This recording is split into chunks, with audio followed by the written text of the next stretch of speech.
Frères et sœurs, est-ce que vous accueillez Jésus dans votre vie comme un pauvre qui attend dans la foi de recevoir ce que lui, Jésus, aura décidé de vous donner?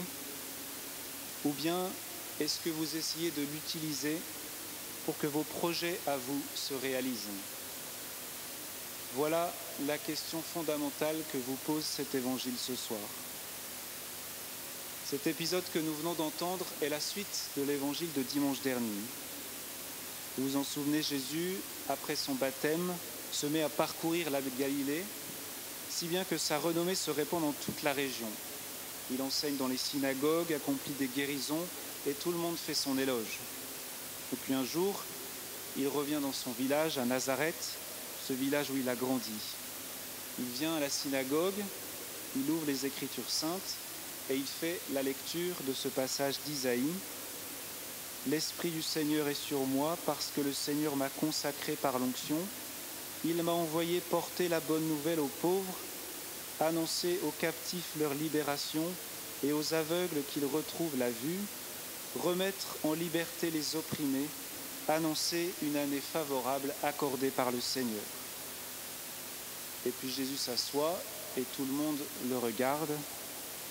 Et puis cet enfant du village qui s'est mis à parcourir la région en enseignant et en guérissant, eh bien, il se met à leur dire « Aujourd'hui s'accomplit ce passage de l'Écriture que vous venez d'entendre. » Et tout le monde fait son éloge, s'étonnant de la puissance et de la profondeur de sa parole. On sent bien que ces paroles ne sont pas comme celles des rabbins de d'habitude. Les gens reconnaissent que ces paroles sont des paroles de grâce, des paroles qui viennent d'ailleurs. Ce ne sont pas seulement les paroles d'un homme. Dans ces paroles, il y a Dieu qui passe, il y a Dieu qui se donne. Jusque-là, tout va bien. Les gens acceptent de reconnaître qu'il y a quelque chose qui les dépasse, quelque chose de plus grand qu'eux, quelque chose qui est donné. Et puis patatrac, d'un seul coup, tout bouscule. En quelques secondes, l'éloge se transforme en haine et en rejet. Que s'est-il donc passé? Eh bien, alors que les gens s'étonnaient des paroles de grâce de Jésus, voilà qu'ils se mettent à dire « N'est-ce pas là le fils de Joseph ?» Sous-entendu, il est de chez nous ce gars-là. Il est de notre village, on connaît son père, il nous appartient. Ce qu'il fait pour tous les autres, des villages d'à côté, c'est à nous qu'il devrait le faire en premier. Il guérit les autres, mais c'est nous qu'il devrait guérir en premier. On y a droit plus que les autres, puisqu'il est de chez nous. Voyez, les gens de Nazareth veulent mettre la main sur Jésus.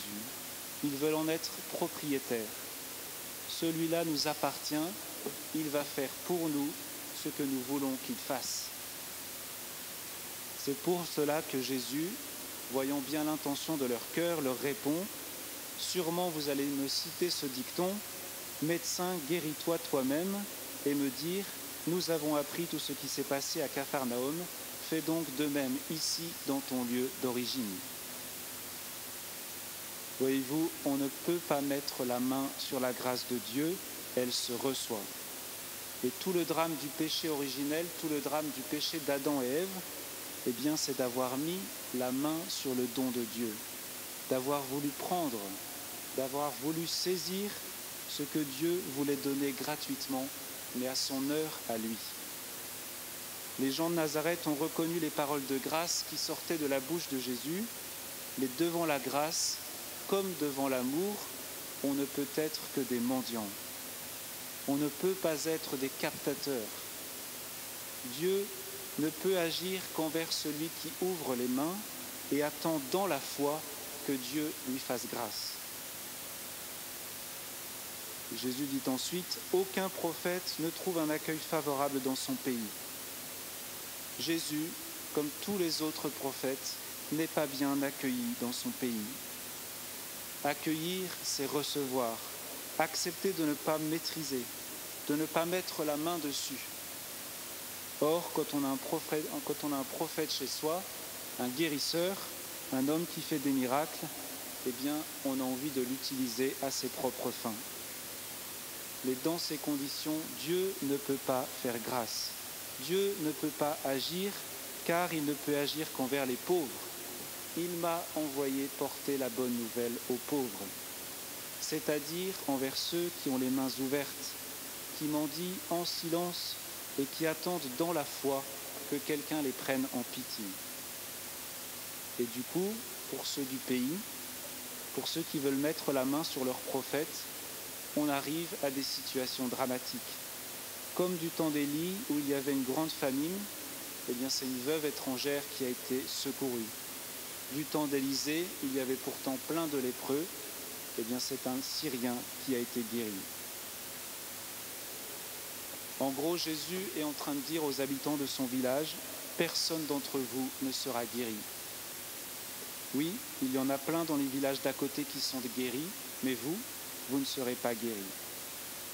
Non pas parce que je suis injuste, parce que vos vies ne m'intéressent pas, parce que j'ai envie de vous rendre jaloux, etc., mais parce que vous ne m'accueillez pas.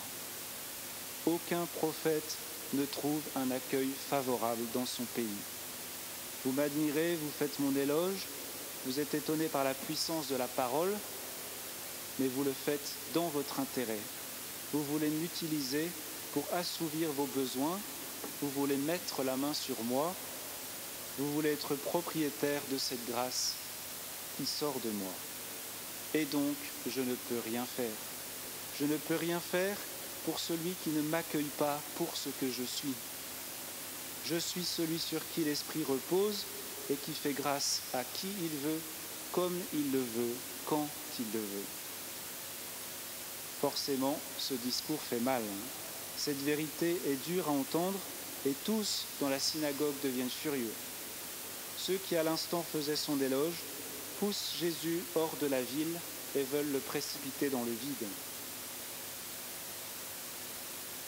Mais Saint Luc écrit, lui, passant au milieu d'eux, passait son chemin. Ça nous montre magnifiquement qu'on ne peut pas mettre la main sur Jésus, même physiquement. Ils se ruent tous sur lui pour le mettre à mort, mais ils ne peuvent rien. Lui, il passe au milieu d'eux et il s'en va. C'est lui qui est maître de la situation. Bien sûr, vous me direz, un jour d'autres hommes mettront la main sur Jésus, le pousseront hors de la ville, hors de Jérusalem et le mettront à mort. Oui, ce jour-là, ils réussiront à mettre la main sur lui et à le tuer, mais ce jour-là, c'est parce que Jésus lui-même l'aura voulu. Il se livrera lui-même aux hommes dans sa liberté souveraine. Jusqu'au bout, c'est lui qui maîtrise. Ma vie, nul ne me la prend, c'est moi qui la donne. Et ce jour-là, si Jésus se laissera rejeter hors de la ville, c'est pour que tous ceux qui ne l'ont pas accueilli puissent se convertir et être sauvés. Alors frères et sœurs, est-ce que vous acceptez la manière dont Dieu a décidé d'agir envers vous, ou bien est-ce que vous cherchez à mettre la main sur lui, à l'utiliser à vos propres fins? Est-ce que j'accueille Jésus pour lui-même et parce qu'il est Dieu, quand bien même il n'accomplirait pas les miracles que je voudrais qu'il accomplisse pour moi? Est-ce que je l'accueille avec ce qu'il aura décidé, lui, de me donner? Est-ce que j'accepte qu'il guérisse celui d'à côté et peut-être pas moi?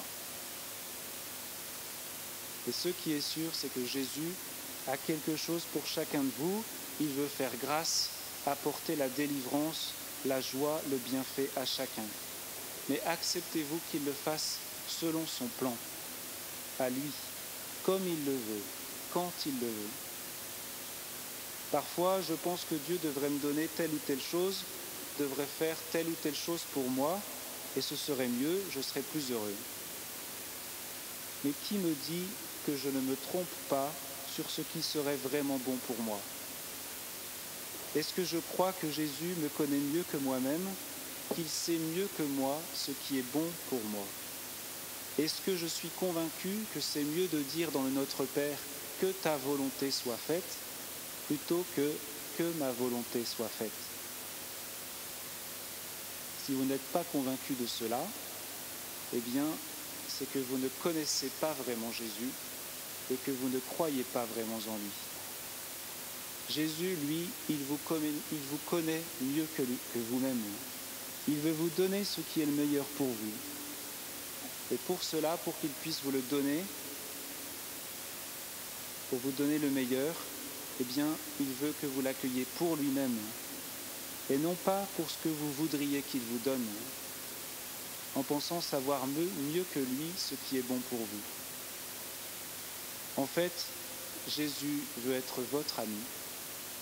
Et un ami, on ne l'aime pas d'abord pour ce qu'il nous donne ou devrait nous donner, mais on l'aime pour lui-même, parce que c'est lui, parce que c'est notre joie de l'accueillir, d'être avec lui. Bien, vous voyez, si vous n'entrez pas dans cette relation d'amitié avec Jésus, eh bien, vous serez déçus, car vous n'obtiendrez pas ce que vous voulez, ce que vous avez imaginé qu'il devrait vous donner, et vous finirez par le rejeter comme les gens de Nazareth. Et comment devenir ami de Jésus?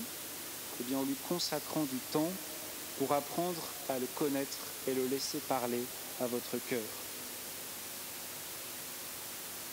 Alors pour ça, il y a plein de moyens, mais moi je vous en propose 2. Pour grandir dans cette amitié avec Jésus, il y a bientôt un week-end pour les jeunes qui est organisé à Paray-le-Monial, ça s'appelle le Forum d'hiver. Dans ce lieu où Jésus a révélé son cœur brûlant d'amour à Marguerite Marie, eh bien dans ce lieu-là, vous pouvez faire l'expérience de l'amitié avec Jésus. Si vous lui consacrez un week-end pour grandir dans l'amitié avec lui, eh bien vous ne serez pas déçus. Et le deuxième moyen qu'on propose aussi sur la paroisse, c'est le parcours alpha. Ça commence le mardi 1er mars. C'est un soir par semaine, pendant 10 semaines. Et qu'on soit un catho habitué ou qu'on soit un recommençant, eh bien c'est vraiment un lieu où on peut passer de la foule qui observe Jésus de loin aux disciples qui se laissent aimer par lui pour devenir son ami. Voilà, 2 moyens parmi d'autres. Mais pour terminer, eh bien, demandons tous au Seigneur cette grâce de vraiment l'accueillir comme un ami dans notre vie, de recevoir ce qu'il veut nous donner. Pour cela, je vous propose qu'on chante ensemble ces paroles. Seigneur, je t'appartiens, tu sais ce qui est bon pour moi. Entre tes mains, je m'abandonne, que ta volonté soit faite en moi.